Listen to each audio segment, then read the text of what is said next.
जय हिंद। ठीक ठाक हैं दोस्तों। आज की वीडियो में हम बात करेंगे अपने मूल विषय अर्थात शिक्षा की, और शिक्षा में हो रहे बहुत से बदलावों की। इस देश में नहीं बल्कि वैश्विक स्तर पर जिस प्रकार के शिक्षा के बदलाव हो रहे हैं और एक नई तकनीक के माध्यम से इस समय शिक्षा दी जा रही है, या कहीं कि शिक्षा लागू की जा रही है, या कहीं कि शिक्षा प्रणाली कुछ लोगों तक सीमित करके रख दी जा रही है जिसके पास धन है, यानी कि मनी पावर है। तो आज हम उसकी बात करेंगे। वीडियो देखने के बाद या देखते समय बहुत लोगों को परेशानियां होंगी, तो मेरी उनसे हाथ जोड़कर प्रार्थना है कि वीडियो पूरा ना देखें, क्योंकि कुछ सवाल उठाने वाला हूं, और सवाल हमेशा पसंद नहीं आते सभी को, और जिसको पसंद आए और जो मेरे सवालों से इत्तेफाक रखता हो वही वीडियो को देखिएगा और शेयर कीजिएगा। तो शुरू करते हैं आज का वीडियो। जय हिंद साथियों, मैं देशद्रोही। आज के वीडियो का टॉपिक है ऑनलाइन क्लासेस का प्रभाव। जैसा कि आपने देखा, अब इसके इफ़ेक्ट, साइड इफ़ेक्ट भी हो सकते हैं एंड प्लस में भी हो सकते हैं, हम उसकी बात करेंगे आज। इस विषय पर वीडियो बनाने की आवश्यकता मुझे इसीलिए भी पड़ी कि 20 अप्रैल 2020 को यूनेस्को ने और यूनिसेफ ने, यूनेस्को एंड यूनिसेफ आप सभी जानते हैं कैसी संस्थाएं और ये क्या काम करती है, इन दोनों ने अपनी रिपोर्ट्स रिलीज़ की है इस ऑनलाइन क्लासेस या ऑनलाइन स्टडीज़ को लेकर, जिसमें वह दो बातें कहती है कि आर्थिक और सामाजिक, जी हाँ, इकोनॉमिकली एंड सोशली आप लोगों में, शिक्षा प्रणालियों में और देशों के अंदर विभेद पैदा करते हैं। यानी कि ऑनलाइन क्लासेस की जो प्रणाली है या ऑनलाइन टीचिंग या ऑनलाइन एजुकेशन की जो बात है, उसके आधार पर सामाजिक और आर्थिक गैर बराबरी या असमानता की खाई और बढ़ जाएगी, ये चिंता व्यक्त करता है। पूरी रिपोर्ट्स अभी पब्लिश नहीं हुई है भारतीय पत्र पत्रिकाओं में, या अफसोस कह लीजिए, लेकिन तकनीक के माध्यम से कुछ वेबसाइटों पर आपको वो रिपोर्ट पढ़ने को मिल जाएगी। आप चाहे तो देख के पढ़ सकते हैं। तो आज हम बात करेंगे उसी रिपोर्ट्स के हवाले के साथ साथ भारत में चल रही ऑनलाइन क्लासेस एवं प्रणालियों के विषय में कुछ बूंद भर बातों की। बहुत बड़ा समुद्र है शिक्षा का, और उस शिक्षा में बहुत सी नदियाँ निकलती हैं। नदियों का मतलब है बहुत से सैकड़ों विश्वविद्यालय निकलते हैं जो पैसा भी कमा रहे हैं और व्यापार के नाम से इसको बेच भी रहे हैं, और ख़रीदने वाले ग्राहकों की बाढ़ भी है इस मुल्क में। तो आज हम उनकी बात करेंगे। 90% से ज़्यादा, मैं भारत के विषय में मूल रूप से वीडियो बना रहा हूँ कि 90% से ज़्यादा भारत की आबादी गाँव में बसती है जनाब। और जैसे ही गांव की बात आती है, हम उन गांव की बात कर रहे हैं जहां किलोमीटर की दूरी पर स्कूल तो छोड़ दीजिए जनाब, स्कूल पे जाने के लिए सुलभ रास्ता भी नहीं है, मार्ग भी नहीं है, ट्रैवल तो दूर की बात है। यानी कि जिस देश में शिक्षा के नाम से हम लोगों में प्राइमरी स्तर के, नगर निगम स्तर के, प्राथमिक स्तर के स्कूल तक नहीं खोल पाए हैं, और हम बात कर रहे हैं उस मुल्क में उस 10% आबादी के सुख सुविधाओं के लिए कि जो मजबूत है, उसको और सशक्त बनाने के लिए हम इस प्रकार के तंत्र को भारत में निमंत्रण दे रहे हैं और लागू नहीं कर रहे हैं। इस ऑनलाइन क्लासेस को हमने थोप दी है। MHRD ने 24 मार्च को एक आदेश देता है और 26 मार्च को अपनी वेबसाइट पर अपलोड करता है एक नोटिफिकेशन, आप उसको भी वेबसाइट पर जाकर देख सकते हैं। उसमें वह कहता है, MHRD वह 10 पोर्टलों की लिस्ट देता है। पोर्टल यानी कि होता है एक ऐसा लिंक या एक ऐसी तकनीक, एक ऐसा तरीका, एक ऐसा सूचना केंद्र जिसको अगर आप एक्सेस करना जानते हैं तो ही इसका लाभ ले सकते हैं।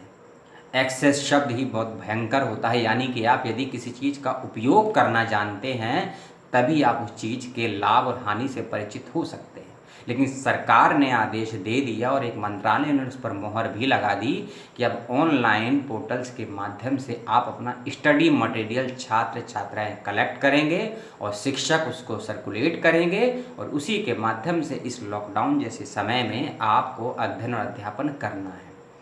लेकिन अध्ययन अध्यापन के उपरांत दो मुख्य टर्म होते हैं, एक होती है परीक्षा और दूसरे होते हैं परिणाम। लेकिन इस लॉकडाउन से पूर्व, महामारी से पूर्व, देश में बहुत से राज्यों में परीक्षाएं चल रही थीं, उसका परिणाम क्या हुआ, कुछ अता पता या कोई जवाब अभी तक नहीं दिया गया। और साथ ही साथ इस महीने में, अप्रैल के महीने में बहुत से नहीं सैकड़ों केंद्रीय विश्वविद्यालयों में परीक्षाएं होती हैं और आगे की डिग्री के लिए अर्थात MA, MPhil, PhD रिसर्च के लिए प्रवेश प्रक्रियाओं का क्रम चलता है। लेकिन इस ऑनलाइन प्रणाली पर सरकार का इतना फोकस है, लेकिन जिनका भविष्य तबाह बर्बाद हो रहा है 90% से अधिक भारत के छात्र छात्राओं का, उसके लिए कोई योजना नहीं है, कोई फंडिंग नहीं है, कोई रोड मैप नहीं है। और एक चीज़ की बात करते हैं कि सरकार भी मानती है और स्कूल लेवल पर भी मानता है कि जब भारत अधिकांश नहीं 90% भारत गाँवों में बसता है और सच्चर कमेटी की रिपोर्ट हो या यशपाल कमेटी की फाइंडिंग्स की रिपोर्ट हो या राजीव गांधी के दिए हुए बयान रहे हों कि इस देश में ऐसे हालात हैं कि ऐसे ऐसे परिवार हैं जिनकी मासिक आय 20 रुपये, मासिक आय 500 रुपये तक भी नहीं है, और जिनकी मासिक आय 500 रुपये महीना भी नहीं है, तो वो लोग क्या 50 रुपये, 100 रुपये या 500 रुपये का डाटा रिचार्ज करवा सकते हैं ऑनलाइन क्लासेस के लिए? क्या वो महंगे महंगे मोबाइल खरीद सकते हैं, लैपटॉप, PC या तकनीक खरीद सकते हैं, गैजेट्स? लेकिन वहीं सरकार के कुछ नुमाइंदे या जो लोग इस तकनीक का पक्ष ले रहे हैं वह कहेंगे कि सभी के पास तो स्मार्टफोन है। जनाब, स्मार्टफोन का होना और स्मार्टफोन को यूज़ करना दो डिफरेंट चीज़ें हैं। और ये भी जान लीजिए कि इस तकनीक का यूज़ करने के लिए बहुत से सॉफ्टवेयरों की, बहुत से अपडेटिंग सॉफ्टवेयरों की आपको आवश्यकता पड़ती है और उनका उपयोग हर कोई नहीं जानता है, हर कोई नहीं समझता। इस बात का भी याद रखिए। NSO की रिपोर्ट है 2017-18 की, जिसमें वह कहती है और मानती भी है कि भारत में 10.07% ही यूज़र्स हैं जो इंटरनेट का यूज़ करना जानते हैं। जब NSO की 17-18 की रिपोर्ट ये साफ साफ कहती है, जिसका सैम्पलिंग लगभग 27 लाख से अधिक लोगों पर कलेक्ट करके डेटा लेके ये रिपोर्ट बनाई गई थी। लगभग ये रिपोर्ट भी आप NSO की वेबसाइट पर देख सकते हैं कि 11% भी हमारे देश में इंटरनेट यूज़र नहीं है।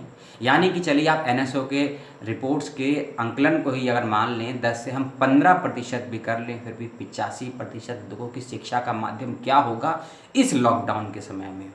आप तकनीक तो देना चाहते हैं, लेकिन तकनीक का इजाद इस प्रकार से कीजिए कि अधिकांश लोगों तक उसकी पहुंच हो और कम से कम लोग ही उससे नुकसान को झेल पाएँ। लेकिन इस ऑनलाइन तकनीक में अधिकांश लोगों को नुकसान हो रहा है, क्योंकि मेरा वीडियो जो देख रहे हैं हो सकता है उनके पास भी इंटरनेट कनेक्शन ना हो, ये वीडियो उनके पास शेयर के माध्यम से आया हो या दूसरे का फ़ोन लेकर देख रहे हों, ये भी हो सकता है।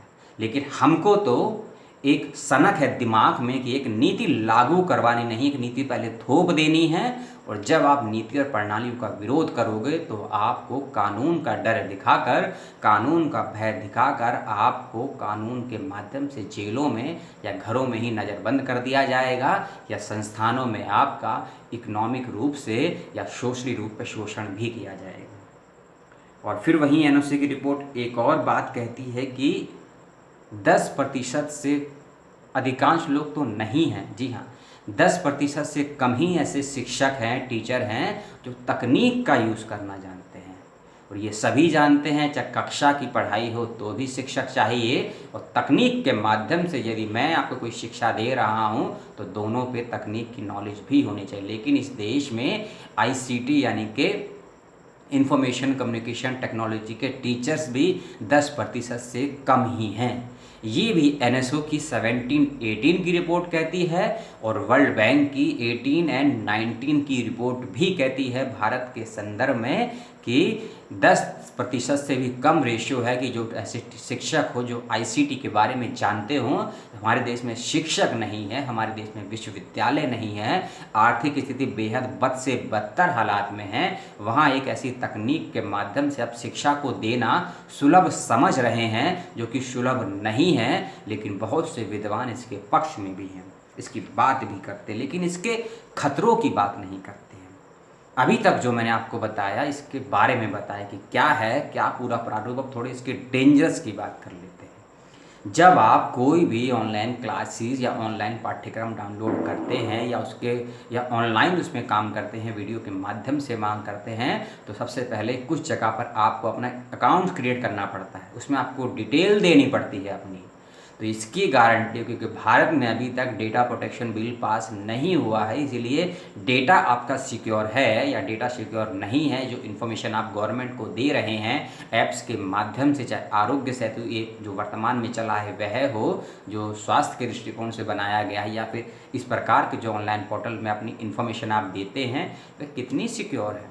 और क्या इस प्रणाली के आने से साइबर क्राइम में बदलाव या साइबर क्राइम को और बढ़ावा नहीं मिलेगा? बिल्कुल मिलेगा, क्योंकि फेसबुक पे साइबर क्राइम की अनगिनत घटनाएं हैं, हम सुन रहे हैं। व्हाट्सएप और ट्विटर पे साइबर क्राइम की अनगिनत घटनाएं हैं, हम देख रहे हैं, सुन रहे हैं, पढ़ रहे हैं, क्योंकि आज के समय में बंदूक के माध्यम से कोई युद्ध ना आप जीत सकते हैं, ना लड़ सकते हैं। आज का दौर तकनीक का दौर है। इस दौर में साइबर वॉर चल रही है, साइबर को लेकर, या फिर बायो वॉर चल रही है। जैविक, ये कोरोना एक प्रकार की बायो युद्ध है, जैविक युद्ध है, और साइबर हथियार से ज़्यादा मजबूत होता है कि वह भी युद्ध है।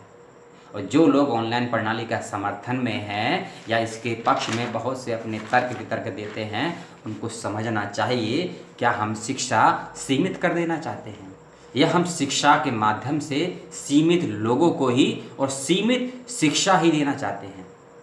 क्योंकि इस तकनीक का साइबर के तर एक और नेगेटिव प्रभाव है कि इसमें आई कांटेक्ट नहीं होता है, डायलॉग डिलीवरी नहीं होती है, संवाद, विचार, कन्वर्सेशन, यहाँ तक कि स्पीच और डिबेट्स की कंडीशन नहीं होती है। जब आप अपने छात्र छात्राओं से संवाद स्थापित ही नहीं कर पाएंगे, कार्य और कारण को बतला ही नहीं पाएंगे, प्रैक्टिकल कर नहीं पाएंगे, थ्योरी को आप अप्लाई फॉर्म में लागू नहीं कर पाएंगे, तो ऐसी टेक्नोलॉजी से माध्यम से शिक्षा लेना और देना दोनों ही स्वयं के साथ साथ हर किसी के साथ आप अपराध बोध से ग्रसित भी हो रहे हैं और अपराध करने के लिए प्रेरित भी कर रहे हैं। और यदि वह अपराध नहीं करता है, इस तकनीक का उपयोग नहीं करता है, तो आप उसको सजा का प्रावधान देते हैं। यदि कोई विद्यार्थी ये उस पर यंत्र नहीं है, स्मार्टफोन नहीं है, लैपटॉप डेस्कटॉप नहीं है, टैबलेट नहीं है, तो शिक्षक कहता है कि हमने तो ऑनलाइन क्लासेस में आपको पाठ्यक्रम पूरा करा दिया, आपके पास यंत्र नहीं है, तो कहिए अपने माता पिता से, कहिए अपने शिक्षण संस्थानों से कि आपको सुविधा प्रोवाइड की जाए। और जब आप माता पिता से कहेंगे, तो आप भी समझते हैं कि यदि आर्थिक स्थिति बेहतर होती आपके परिवारों की, तो आपको वे संसाधन पहले ही मिल गए होते। और यदि आप प्रशासन से कहेंगे कि हमसे तो ऑनलाइन असाइनमेंट, सेमिनार, वर्कशॉप ये सब मांगे जा रहे हैं, तो प्रशासन भी यही कहेगा कि अपने दोस्तों मित्रों से सहयोग ले लीजिए। यानी कि दोस्तों मित्रों के सहयोग के माध्यम से इस तकनीक को आप देश पे थोपना चाह रहे हैं और लागू करवाना चाह रहे हैं। लेकिन ये तकनीक तो लागू हो या ना हो ये भविष्य बताएगा, लेकिन आंकड़ा आपके सामने है और परिस्थितियां भी आपके सामने हैं, और आप ये भी समझते हैं कि इसका एक और नुकसान ये भी है कि आपके अंदर की सृजनात्मक क्षमताएं, क्रिएटिविटी को नष्ट कर देती है। क्योंकि इस तकनीक में वन वे ट्रैफिक चलता है 80 से 90%। आपका शिक्षक है या जिसके आप ऑनलाइन क्लास में संबंध में है, टीचर है या कोई दे रहे हैं, तो 90% वह शिक्षक ही बोलता है। बच्चे केवल सुनते हैं या सुनने के बाद कुछ चीज़ें नोट डाउन करते रहते हैं। और जब क्लास एंडिंग का समय होता है, उदाहरण के तौर पर यदि 30 मिनट की क्लास हो रही है, लगभग 20 से 22 से 25 मिनट तक का संवाद केवल शिक्षक ही करता है, संवाद करता है। याद रखिएगा, नहीं है, संवाद नहीं करता है, अपनी बात रखता है केवल। और जैसे ही संवाद का अवसर आता है, तो बच्चों को उस 30 मिनट में से 5 मिनट 7 मिनट मिलता है। मान लीजिए 10 स्टूडेंट हैं, टीचर से इंटरेक्ट कर रहे हैं ऑनलाइन में, तो कितना समय दिया अपने बच्चों को? 40 सेकंड। यानी कि 25 मिनट तक बच्चों ने सुना, 25 मिनट में कम से कम 5 सवाल आए होंगे, जिज्ञासाएं रही होंगी, लेकिन आप कहते हैं कि 40 सेकंड में अपने सवालों को रखिए। और ये कोई गारंटी नहीं है कि सवाल रख भी पाए बच्चा, और यदि सवाल रख भी पाता है तो क्या जवाब मिलेगा उसका? यानी कि आई कांटेक्ट नहीं होता है, संवाद विच्छेद हो जाता है, कन्वर्सेशन नहीं हो पाता है, क्रिएटिविटी का नष्टीकरण हो जाता है, साइबर अपराध को बढ़ावा मिलता है। जो लोग EWS कैटेगरी के होते हैं, SC ST कैटेगरी के होते हैं, जिनके परिवार की कई पीढ़ियों में एकमात्र कोई व्यक्ति होता है जो उच्च शिक्षा में या स्कूल तक कदम रख पाता है, आप उस पर कहीं ना कहीं अत्याचार कर रहे हैं इस तकलीफ को बढ़ावा देने के माध्यम से। सरकार कर रही है, अच्छी बात है, लेकिन इस पर डिपेंड ना रहे। और ये भी सुनने में आया है कि बहुत से विश्वविद्यालयों में ऑनलाइन परीक्षाएं हो रही हैं, आपके पास लैब्स नहीं है, टेक्नीशियन नहीं है, ICT के जानकार नहीं है, ICT ट्रेंड शिक्षण संस्थान नहीं है देश में। आप तकनीक के माध्यम से, और इस देश में आप बजट का कितना प्रतिशत खर्च करते हैं शिक्षा पे, ये भी आपको मालूम है। 0.07% 2020-21 के बजट में ये शिक्षा पर खर्च हुआ है। अगर मोटा मोटा रकम की बात करूं, लास्ट ईयर ये था 87,000 करोड़, इस वर्ष हो गया है 95,000 करोड़, और 7,000 करोड़ आपने खर्च किया है स्किल डेवलपमेंट पे। और ये ऑनलाइन जो प्रणाली स्किल में आती है, और आप देश के 65 करोड़ युवाओं पर 7,000 करोड़ ही खर्च करेंगे। सिर्फ 7,000 करोड़ इस देश के 65 करोड़ उन युवाओं पर जो विश्व में आपका नाम रोशन करने के लिए आज भी दिए की बाती में पढ़ने को अपना कहीं ना कहीं गौरव भी मानते हैं और देश का सम्मान भी ऊंचा करते हैं, उनके लिए केवल 7,000 करोड़, अगर 65 करोड़ से इसको मल्टीप्लाई डिवाइड करोगे तो एक साल में खर्च आएगा 135 रुपये 13 पैसे। 135 रुपये में आप देश के युवा से उम्मीद करते हो। और ये डेटा भी वर्ल्ड बैंक ने दिया है, क्योंकि हमारे यहाँ तो कभी डेटा शुद्धिकरण के रूप में कोई बात ही नहीं करता है, डेटा का एनालिसिस ही नहीं होता है, उसके रिपोर्ट्स के हवाले हैं। आप WTO का रिपोर्ट पढ़िएगा, RCB का रिपोर्ट पढ़िएगा, NSO का भी रिपोर्ट पढ़िएगा, यूनेस्को UNICEF का भी रिपोर्ट पढ़िएगा, ये सब आपको मिल जाएंगे वेबसाइट्स पर। मेरी बात पे तब बिलीव करिएगा। अंत में जाते जाते एक वीडियो को समाप्त कर रहा हूँ। इस वीडियो का सेकंड और थर्ड पार्ट ज़रूर बनेगा, ध्यान रखिएगा। विषय बहुत बड़ा है, बहुत हो गई ऑनलाइन क्लासेस के बारे में आपको वीडियो देना, फ्री कोर्सेज देना, स्कॉलरशिप फेलोशिप के विषय आप सभी जानकार हैं। जिसको भरना है वह भरेगा, जिसको अगर आवश्यकता है कमेंट कीजिएगा, मेल कीजिएगा, नया वीडियो मिल जाएगा। बहुत सी वर्तमान में लगभग 100 से अधिक ऐसे विषय हैं मेरे पास कि मैं आपको इंटर्नशिप फेलोशिप के बारे में वीडियो बनाऊं। लेकिन छात्र हूं, अब मैं शिक्षा के क्षेत्र में कूद चुका हूं, और शिक्षा की गंभीरतम विषयों पर, और शिक्षा की प्रणालियों पर, और शिक्षा कैसे लेनी है, और शिक्षा यदि कोई आपको दे रहा है तो सवाल कैसे उठाना है, इस विषय पर आपको वीडियो मिलेंगे। वीडियो को शेयर करें और कम से कम व्हाट्सएप यूनिवर्सिटी से बाहर निकलें, किताब से जुड़ें, पुस्तकालयों से जुड़ें, ऑनलाइन पे डिपेंड ज़रूर रहें। यदि आपके पास पैसा है तो रहें, लेकिन किसी पे ये बर्डन ना डालें कि आप भी ऑनलाइन क्लासेस में आइए। आप उसकी आर्थिकता का, गरीबी का मजाक उड़ा रहे हो, कहीं ना कहीं व्यंग कस रहे हो। वीडियो की समाप्ति पर एक शेर कहूँगा आदम गौड़वी जी का, जब वो कहते हैं कि 100 में 70 आदमी फिलहाल जब नाशाद है, दिल पे रख के हाथ कहिए देश क्या आज़ाद है। दिल पे रख के हाथ रहिए देश क्या आज़ाद। जब 100 में से 70 लोग इस देश में आज भी गांव में बसते हैं, यदि आप मानते हैं तो आपको 30 लोगों की ज़्यादा चिंता है, 70 को आप शायद लोग भी नहीं मानते हैं। धन्यवाद।